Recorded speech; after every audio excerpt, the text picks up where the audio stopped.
Assalamualaikum warahmatullahi wabarakatuh. Baiklah, pada kesempatan kali ini saya akan membacakan 10 ayat yang berkaitan dengan ilmu tasawuf. Yang pertama, Quran Surah Al-Kahfi ayat 65. Bismillahirrahmanirrahim. Fawajida abadam min ibadina atainahu rahmatam min indina wa 'allamnahu min ladunna ilma. Yang artinya, lalu mereka bertemu dengan seorang hamba di antara hamba-hamba kami yang telah kami berikan kepadanya rahmat dari sisi kami, dan yang telah kami ajarkan kepadanya ilmu dari sisi kami. Maksud dari ayat ini yaitu kita belajar bahwa rahmat Allah Subhanahu wa Ta'ala senantiasa luas kepada hambanya. Yang kedua, dari Surah Al-Baqarah ayat 115. Bismillahirrahmanirrahim. Wallahul masyriqu wal maghribu fa aynama tuwallu fasamma wajhullah innallaha wasi'un alim. Artinya, dan kepunyaan Allah lah timur dan barat, maka kemanapun kamu menghadap, disitulah wajah Allah. Sesungguhnya Allah maha luas rahmatnya, lagi maha mengetahui. Dari ayat tersebut kita belajar untuk memahami rahmat Allah Subhanahu wa Ta'ala yang maha luas dan kaya. Yang ketiga, Quran Surah Al-Baqarah ayat 186. Bismillahirrahmanirrahim. Wa iza salaka ibadi anni fa inni qarib ujibu da'watad da'i idza da'ani falyastajibuli wal yu'minu bi la'allahum tarsyudun. Artinya, dan apabila hamba-hambaku bertanya kepadamu tentang aku, maka jawablah bahwasanya aku adalah dekat. Aku mengabulkan permohonan orang yang berdoa apabila memohon kepadaku. Maka hendaklah mereka itu memenuhi segala perintahku, dan hendaklah mereka beriman kepadaku agar mereka selalu berada dalam kebenaran. Maksud dari ayat tersebut adalah membuat kita memahami betapa Allah Subhanahu wa Ta'ala dekat kepada kita, hambanya. Yang keempat, Quran Surah Kahf ayat 16. Bismillahirrahmanirrahim. Walaqad khalaqnal insana wa na'lamu ma tuwaswisu bihi nafsuhu wa nahnu aqrabu ilaihi min hablil warid. Yang artinya, dan sesungguhnya kami telah menciptakan manusia dan mengetahui apa yang dibisikkan oleh hatinya, dan kami lebih dekat kepadanya daripada urat lehernya. Dari ayat ini kita belajar bahwa Allah Subhanahu wa Ta'ala senantiasa dekat dengan hambanya, melebihi nadi di lehernya. Yang kelima, Surah Al-A'la ayat 14-15.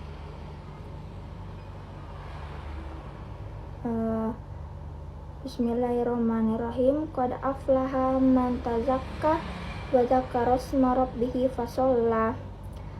Yang artinya, sesungguhnya beruntunglah orang yang membersihkan diri dengan beriman dan dia ingat nama Tuhannya lalu dia sembahyang. Surat Al-A'la ayat 14-15 ini berbicara mengenai keutamaan muslim yang senantiasa mensucikan dirinya dari perbuatan dosa. Allah menerangkan bahwa orang yang beruntung, yaitu terhindar dari siksa akhirat, mereka adalah orang yang bersih, beriman kepada Allah dan tidak mempersekutukannya. Yang keenam, Surah Ar-Ra'd ayat 28. Bismillahirrahmanirrahim. Alladzina amanu wa tatma'innu qulubuhum bizikrillah. Alla bizikrillah tatma'innul qulub. Artinya, orang-orang yang beriman dan hati mereka menjadi tentram dengan mengingat Allah. Ingatlah, hanya dengan mengingat Allah lah hati menjadi tentram. Maksud dari ayat ini ialah hati yang bening dan tentram akan senantiasa terwujud pada diri manusia ketika memperbaiki hubungannya dengan Sang Ilahi. Yang ketujuh adalah Quran Surah Al-Anfal ayat ke-17. Bismillahirrahmanirrahim. fala taqtuluhum walakinnallaha qatalahum wa ma ramaita iz ramaita walakinnallaha rama waliyublil mu'minina minhu bala'an hasana innallaha sami'un alim. Artinya, maka yang sebenarnya bukan kamu yang membunuh mereka, akan tetapi Allah lah yang membunuh mereka, dan bukan kamu yang melempar mereka ketika kamu melempar, tetapi Allah lah yang melempar. Allah berbuat demikian demi membinasakan mereka dan untuk memberi kemenangan kepada orang-orang mukmin. Dengan kemenangan yang baik, sesungguhnya Allah Maha mendengar, Maha mengetahui. Dalam ayat ini Allah Subhanahu wa Ta'ala menjelaskan bahwa Dialah yang menciptakan perbuatan-perbuatan hamba-hambanya, dan Dia Maha terpuji atas semua perbuatan baik yang dilakukan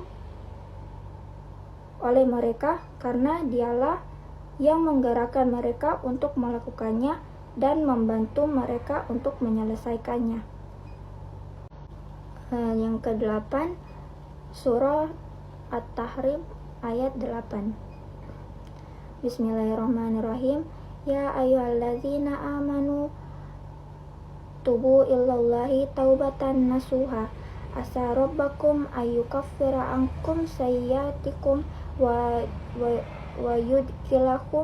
yudkhilahum jannatin tajri min tahtihal anhar yauma la yukhzilahun nabiyya waladzina amanu ma'a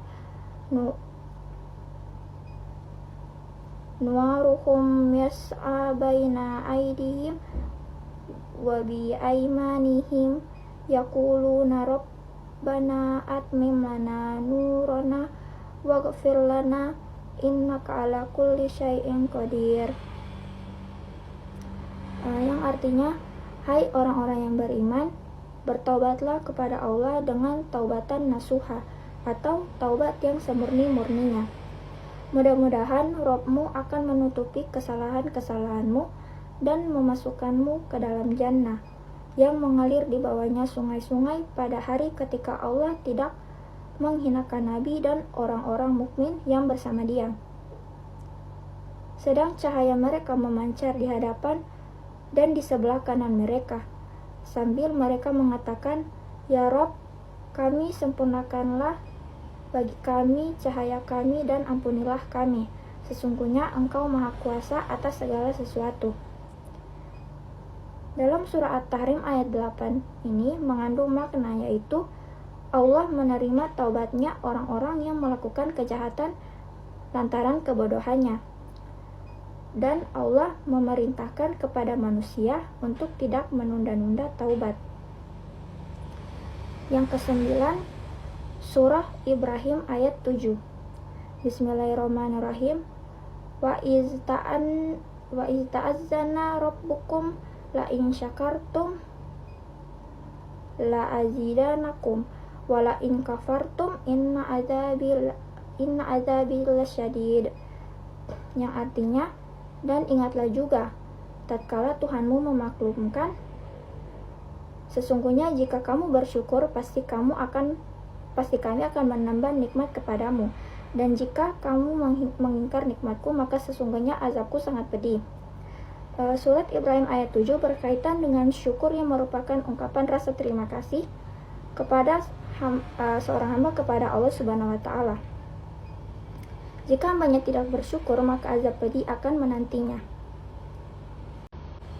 Yang ke-10 adalah surah At-Talaq ayat ke-3. Bismillahirrahmanirrahim.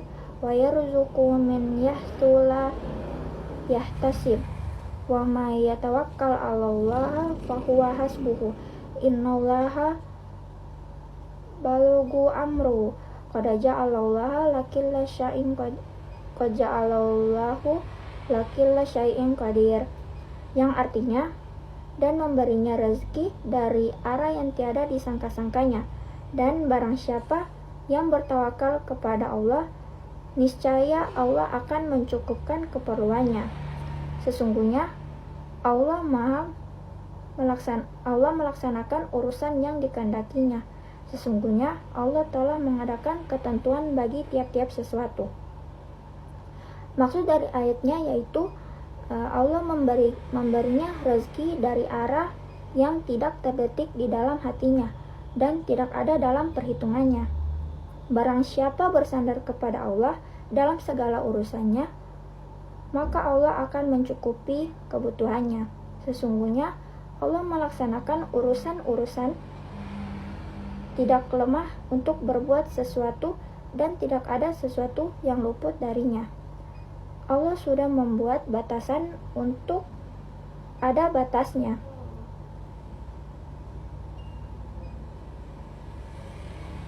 Kesusahan, kesenangan ada batasnya.